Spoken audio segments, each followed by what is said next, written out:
Hi, this video is going to talk about the different characteristics and empowerment that I saw in the two different videos for this week's assignment. So in the first video is You Never Gave Up, and in that I saw Miss Katrina displayed a couple of characteristics of being a servant leader. The first one that I saw was that she was accepting. Right off the bat, Lily didn't have any school supplies, and so she wanted to make her feel welcome, and so she ended up giving her the supplies she needed. She knew that she didn't have anything, and no one wants to make their students feel like they aren't a part of their class. I thought that she was also authentic and that she told Lily's parents the truth of how she was struggling and she delivered the bad news when sometimes it's easier to obviously say good news because you don't want to hurt someone's feelings or you don't want to make them feel bad. But unfortunately, you do have to be honest with people. And so she was just authentic in just the situation that Lily was in, that she was struggling with reading and was clear on that if she wasn't getting to where she needed to be by the end of first, she would have to repeat it. So again, that's hard to do, so I think that she was just authentic in that situation with the parents. With the teacher leader characteristics, I saw her display a lot of different characteristics. The first one being physical and nervous energy. And just that, I thought that she had good energy with Lily. Obviously, she made Lily feel welcome. She promoted her to be a helper in the classroom so Lily could go around and help people. And so she didn't feel, like she wasn't as part of the class. She was making sure she was a part. She also had a sense of purpose and direction. She worked with Lily before school. She let her know these are the things we need to work on to get you where you need to be reading, so that was a good quality that she had. She was enthusiastic. She was friendly. She had displayed friendliness and affection. You could tell that she obviously cared about Lily because teachers don't usually go out of their way for a student before school if they don't really care about that student. She's taking the time to meet with her to help her read. She's spending time with her during the day. She's meeting with her parents. All of these things are showing that she's enthusiastic and she's very friendly and cares about how Lily's doing, which also another quality would be she has faith. She believes that Lily will be able to read by the end of first grade and get her where she needs to be. She doesn't give up on her. So she had, like I said, displayed a lot of teacher leader characteristics. With the sense of empowerment, I saw that she shared her goals and directions. She had that parent teacher meeting where she shared, the direction that Lily was going in. And once again, hard to tell parents the truth, but she was able to do that and said, this is what's happening. She provided feedback on what needed to happen and just let Lily know that she needed to keep on reading and trying or she was going to have to be held back. So those were the different empowerments that I saw. In the second video with Marva, I saw that she also displayed a couple of characteristics of the servant leader. So for the first one, she was obviously very present, and that was with the staff and the students. So at the beginning, she's with her students in the classroom, and you can tell she's very present. She is in there with them. She's talking about them, encouraging them. She calls on a student. She answers back, really makes him feel like he's a part of the class. Even when that fire alarm goes off, she tells her students, that if you want to go outside, that's probably your choice or whatever, but she's saying like, I'm going to stay inside and I'm going to keep teaching. So she stuck with exactly what she wanted to do and what she expected to do, which was teach.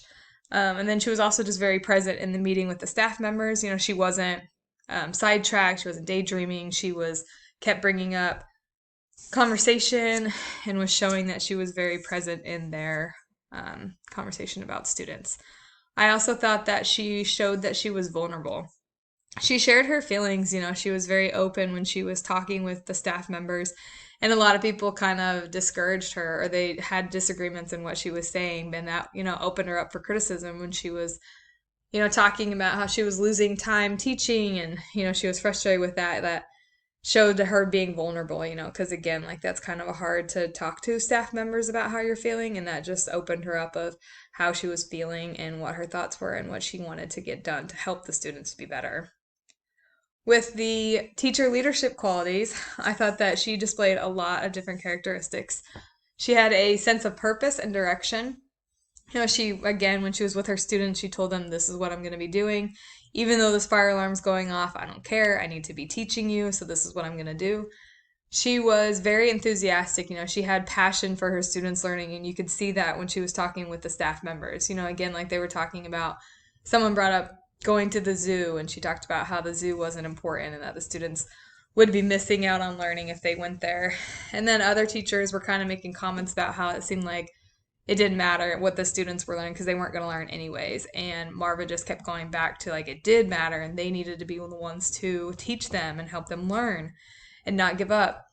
She also had faith in her students. Again, just like what I was saying, the other teachers kind of downplayed the students' abilities, and she just kind of fought for them and was like, you know what? No, they can do it. This is what we're here for, is we're here to help them and teach them. We're not just going to give up, so that just showed her different characteristics that she was really wanted to help them. With the sense of empowerment, she wanted to solve the problems.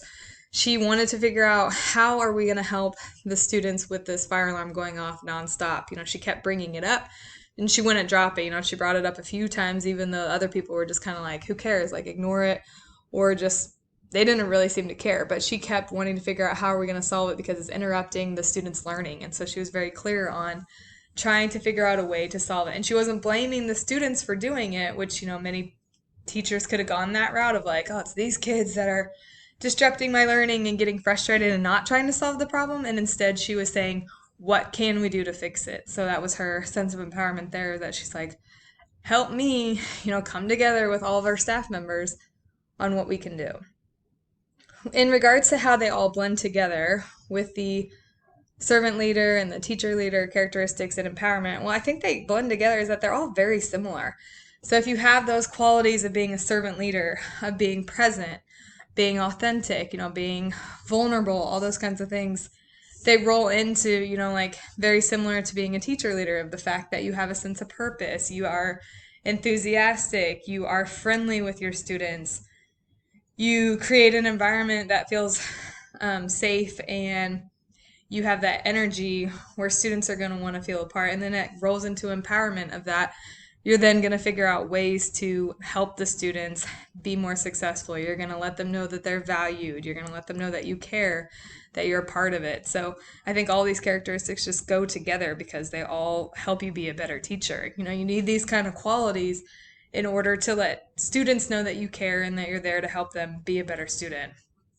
In sense of what I would do differently, well, that one I'm not really quite sure about. At least with the first video, I found things to be pretty similar as to what I would do that Miss Catrino did.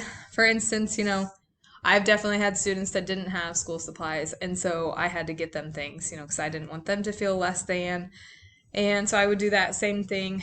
With the regards of her being a helper, I think it kind of said that she was like the only helper for the whole year, but I'm not sure I would necessarily only have Lily do it. I would want my other students to have a chance to also be helpers. I would want her to help, but I wouldn't want that to be her only job.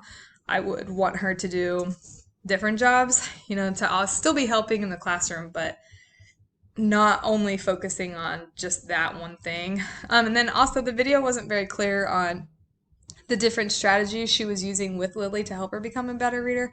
So I would be, contacting my team members. I would be meeting with them about what are some strategies we can use to help Lily become a better reader. I would also, when I met with the parents, I would be talking about different strategies to use at home to help her get where she needs to be. What are some techniques they can use? I would be getting her reading books, things like that.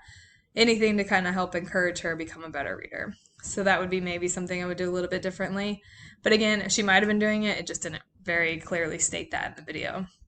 In the second one, with Marva, I think I would do things pretty similar. Like she was very present with her students. I think that in regards to the fire alarms, I'm not exactly sure. I think I would probably just ignore it too. If I knew it was a constant, just false alarm, I would stay in the classroom too and continue to teach my students and tell them, this is what we need to get done. In terms of the staff meeting, I would probably be discouraged in the fire alarms and wanting to solve those situations, but nothing really came about what they would do to help. So I'm not sure what I would do differently either. If you kind of have a staff that is not being open to finding solutions, that could be discouraging. So I would see myself getting discouraged like Marva was, in the fact that no one was willing to help her think of a solution for what the students could do. So in those situations, yeah, I'm not exactly sure what I would do. I guess I would just try to continue teaching and ignore those fire alarms, as stressful as that could be, because there seems like there wasn't much that was going to happen in that building, at least. So yeah, those are my thoughts on the different characteristics and the empowerment that I saw in the videos. Thanks.